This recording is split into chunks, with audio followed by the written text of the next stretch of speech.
ఎంత ఎదిగినా ఏ పని చేస్తున్నా ఇంటికి రాగానే చిన్నపిల్లలం అయిపోతాం. అమ్మ లేపడం, నాన్న ఏం కావాలని అడగడం, గుడ్ మార్నింగ్ వాళ్ళతో పాటు మేము కూడా ఉన్నాం రా అని ఈ పక్షులు కిలకిలా అని గుడ్ మార్నింగ్ చెప్తాం. బ్యాగ్లో బ్రష్ లేదు, మనకి వేలైతే ఉందిగా, వేలుతో బ్రష్ చేసేసి అలా నేచర్ని ఎంజాయ్ చేసి లోపలికి వెళ్ళి అమ్మ వాటర్ అనగానే అలా రాజ్యం తెచ్చి తాగేసి వర్క్ స్టేటస్ చూసుకుని వర్క్ స్టార్ట్ చేద్దాం అనుకునే గ్యాప్లో అమ్మ వచ్చి బీట్రూట్ జ్యూస్ రా అంది. అమ్మకి సాయం చేద్దామని వర్క్ పక్కన పెట్టి నిమ్మకాయలు నలిపి అమ్మకి ఇస్తే కోసి అలా పిండింది.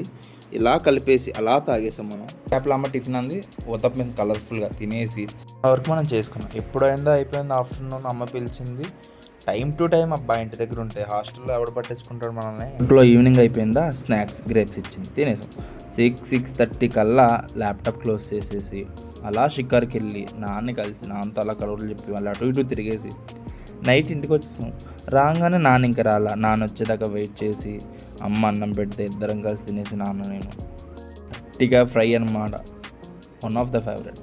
శుభ్రంగా కలుపుకుని ముద్దలు చేసుకుని తినేసి అందరూ పడుకున్నారు. గ్యాప్లో మనం ప్రశాంతంగా లైట్లు తలుపులు వేసుకుని నాన్న పక్కన పడుకున్నాను వెళ్తున్నాం. నానేమో ఫ్యాన్ కట్టేసుకున్నారే, మనకేమో ఫ్యాన్ లేకపోతే కుదరదు. అందుకని సైలెంట్గా ఫ్యాన్ ఆన్ చేసేసి ల్యాప్టాప్ మర్చిపోయాను బెడ్ మీద, వర్క్ చేసి ఆ టెన్షన్లో ఊరికి అన్నాలే కానీ